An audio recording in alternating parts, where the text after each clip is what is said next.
Oiê!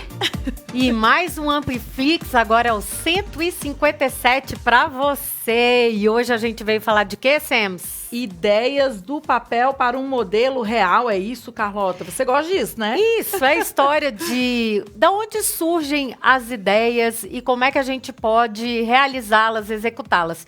Isso serve tanto na sua preparação de aula, quando você também está pensando no projeto, porque nós somos criadores de conteúdo naturalmente, todos os dias estamos lá, nós professores, criando algum tipo de conteúdo, né? Então, aí vai essas dicas que eu acho que vão trazer novas ideias para você. Olha só, eu acho isso tão legal, Carlota, porque eu, particularmente, não sou uma pessoa de ideias.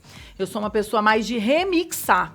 Então, normalmente, quando eu vou fazer um projeto novo, ou quero fazer uma aula diferente, eu faço uma longa pesquisa sobre isso.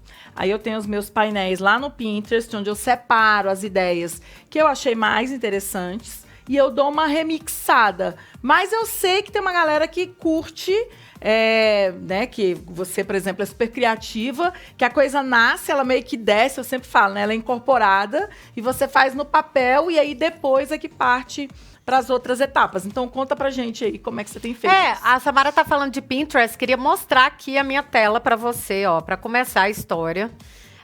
Na verdade, assim, remix é uma forma de trazer novas ideias para a pauta, né?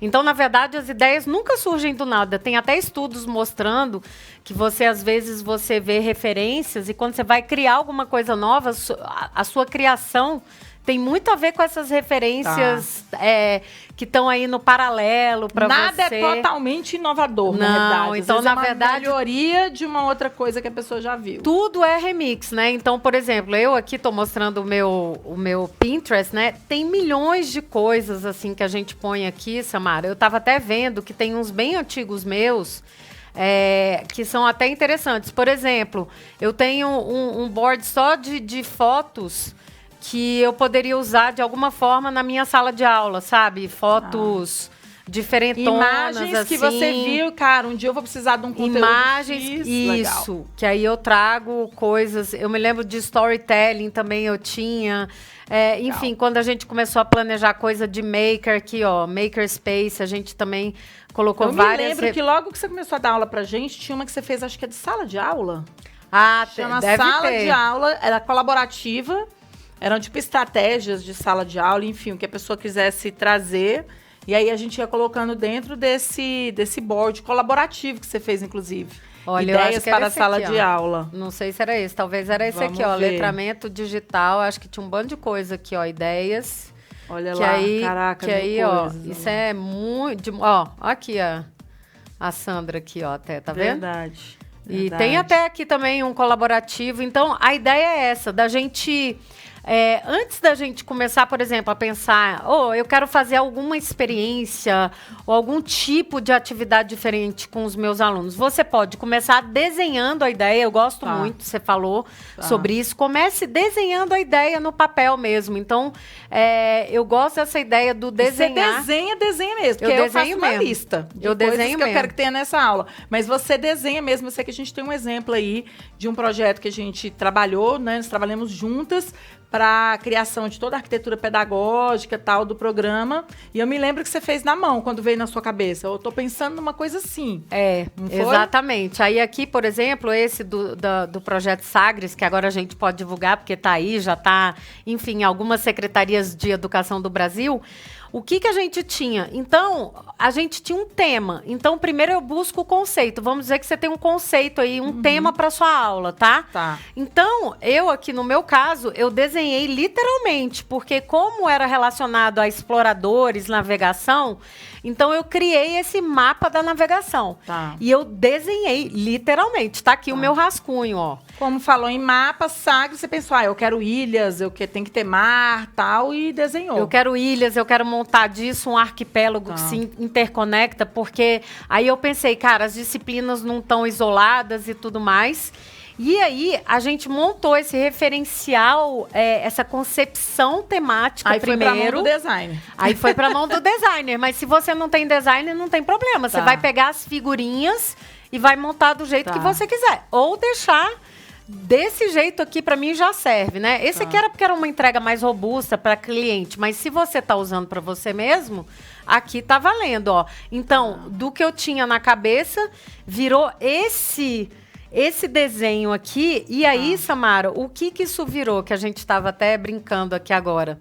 Ele virou aí todo um programa, todas as experiências e objetos educacionais, ó, que se transformaram nisso aqui. Então, daquilo, a gente desceu para o nível da aula. De cada aula, de cada encontro. E aí, para cada encontro também, a gente criou uma estrutura. Então, primeiro a gente pega uma concepção, o seu tema, a sua unidade temática. Em cima disso, você cria, né, essa estrutura que você deseja dar para a sua aula, um conjunto de aulas. E aí depois você vai decupando até chegar nos módulos, nas unidades. Seja lá na atividade, que foi o que a gente fez aqui no Sagres Educa, ó. Se você olhar lá na tela, tem assim, ó, tem o navegar, ó, quer ver? Vamos ver, aí, ó, o navegar, tá vendo? Ó, o embarcar, o navegar. Então, a gente criou... que tinha sido pensado para o macro, para o projeto, também aparece no micro, né? Então, é até uma questão meio de fractal mesmo, né? Do macro ao micro e do micro ao macro. Toda a estrutura que você pensou nas ilhas do conhecimento, ela se traduz aí, no caso de numa jornada de aprendizagem. Né? E aí acabou combinando também, depois que a gente montou essas trilhas, a gente ainda fez os roteiros para os vídeos, que são maravilhosos. Parece Castelo Rá-Tim-Bum, assim, né? De tão robusto que ficou. Então é isso, de um macro, a gente foi descendo. Cara, então olha só, já me veio uma coisa aqui na cabeça. Agora, igual diz o outro, baixou aqui, já que é para remixar. A gente tá chegando no final do ano letivo aqui no Brasil e é comum nessa época a gente ter aulas de revisão para vestibular, para a galera do ensino médio. A gente também tem toda uma busca por conteúdos que não foram bem compreendidos pelos alunos, para a gente terminar o ano com essas bases compreendidas. Então, eu posso, por exemplo, o tema pode ser, quero fazer uma revisão de conteúdo, eu quero fazer uma retomada de conteúdo. O seu tema é a revisão. É a revisão. Aí eu vou lá e desenho como é que eu gostaria de fazer isso, inclusive com os outros professores, porque você pode fazer em formato de aulão. Eu sempre falo que o desenho, você tem planejamento, é bom por isso. Que você tem liberdade de planejar tudo, aí depois a gente vê como é que vai executar e se é possível executar. Então eu posso, por exemplo, Carlota, desenhar como é que eu vou fazer essa revisão, pode ser só das minhas aulas, eu posso fazer parceria com os outros professores. A gente estrutura juntos num desenho, faz aí um mapa da revisão e aí entra com esse período de revisão lá na frente, bem estruturado. Seria uma maneira de trazer isso para o nosso contexto aí da aplicação na sala de aula mesmo. Ou até os alunos, né? Eu posso pedir para eles fazerem um mapa de como é que eles gostariam que fosse a trilha de revisão. Exatamente. Eu faria num esquema meio Simon Sinek, do Círculo Dourado. Que é o seguinte, o porquê que você está fazendo aquilo. Então, assim, o porquê, né, que são os seus objetivos. Depois, o que e o como. Legal. Né? O que vocês querem estudar? O que vai ser esse mapa que você diz, eu quero fazer essa revisão interdisciplinar, eu vou chamar fulaninho e tal, e depois o como você vai determinar como é que vão os grupos formar, como é que vai ter a avaliação. Você vai dividir aula, não vai dividir aula. Exatamente. Então, é isso. Então, essa é uma forma também de eu pegar as ideias que estão aqui, traduzir essa ideia, né, para o tangível, para o real. E aí, depois, negociar com os meus pares como é que eu vou fazer eu trouxe até o meu caderninho, o do Grasshopper aqui, ó. E aí, aqui, por exemplo, eu tenho um outro desenho, ó, tá vendo? Que é sobre empreendedorismo. Então, eu vou desenhando várias coisas, assim, muito gente, como nessa a gente pensa diferente, né? O meu é sempre lista. É sempre lista. Eu tô sempre desenhando. O que eu tenho que fazer? Um curso de empreendedorismo. O quê? Eu uso o 3Q e um POC lá. O quê, quando, quem, por quê, onde, como. Pronto, eu faço essa listinha. Nossa, eu subo e desço. Depois que eu vou para essa camada de estruturações. Eu subo e Você vê como o pensamento ele pode ser organizado de maneiras diferentes para cada... Aqui, ó, eu tenho muito assim também, ó, esqueminha aqui, ó, tá vendo? Eu subo e desço. O meu nunca é geralmente... Para você ver como é a nossa forma de pensamento, não é linear, né? Engraçado. Às vezes eu escrevo num papelzinho assim, ó, por exemplo, aqui, Eu anotei várias perguntas que eu queria responder, né? E aí eu queria mostrar um último exemplo de como a gente transforma ideias em modelos. Tá? Vamos lá. Então, olha só, esse foi um trabalho que a gente fez quando a gente estava numa consultoria com a Casa Thomas Jefferson para a equipe do Thomas Maker, né? A gente passou vários anos, eles eram da minha equipe, depois que eu saí a gente fez a consultoria e tudo mais. E aí a gente discutia muito, porque as coisas para os professores em relação ao Maker, elas eram muito não tangíveis, assim, era muito difícil dos professores tangibilizar o que estava sendo dito, o que estava sendo explorado. Ou ele já fazia, mas não conseguia identificar aquilo como parte da cultura maker, né? Que é a cultura da artesania, do fazer. Do fazer, exatamente. Então eu falava muito para as meninas, para Dani, para Sori, para a equipe, que seria muito legal se tivesse um equalizador, assim, que os professores, porque a dificuldade era como que eu preparava uma aula que tinha os componentes maker. Quais são as camadas que uma aula que tem componentes maker tem que ter, né? Exatamente. Que estrutura tem que ter essas aulas? Aí, para sistematizar isso, a gente começou com essa ideia de equalizador. E eu comecei a trazer isso para elas. Quem sabe a gente não faz um esquema de equalizar essa aula? Mas quais são os elementos, né? Aí nós bebemos da fonte do Project Zero, que é todo um projeto que é aberto e tal, do MIT, não, da Harvard. Né? É todo um projeto aberto e tudo mais. Bebemos dessa fonte e aí as meninas conseguiram desenhar no papel mesmo o equalizador. No post-it, vocês vão ver aí. Começaram no post-it inicial, depois foi para um papel. A aula tem atividade mão na massa? Qual o componente de criatividade que tem na aula, né? Exatamente. Então, elas pegaram 3 grandes blocos aí para sistematizar, que era comunidade, aprendizagem e espaços. Que era o que os makers tinham que pensar inicialmente nas aulas maker deles. Aí, Samara, olha só. Primeiro foi impresso num papel. Depois eles... Mas peraí, primeiro post-it, estruturou tudo. Aí criou uma estrutura. Aí montou impresso. Impresso. Aí marcava, assim, o equalizador, você pintava. O professor ia lá e pintava. Depois, como elas são makers, fizeram em MDF. Aí elas fizeram aquela pergunta que a gente deve se fazer, que é: e se a gente levasse esse equalizador para o próximo nível maker mesmo, né? Aí o que elas fizeram? Em MDF, que vocês estão vendo aqui na foto, tá vendo? Aí e aqui do lado esquerdo, media ali, você dava em que ponto que a sua aula tava dentro do equalizador delas. Era uma forma de avaliação da sua aula. Então, não necessariamente, a gente até brincava que não necessariamente tinha que estar tudo à esquerda ou tudo à direita. Você tem que equalizar.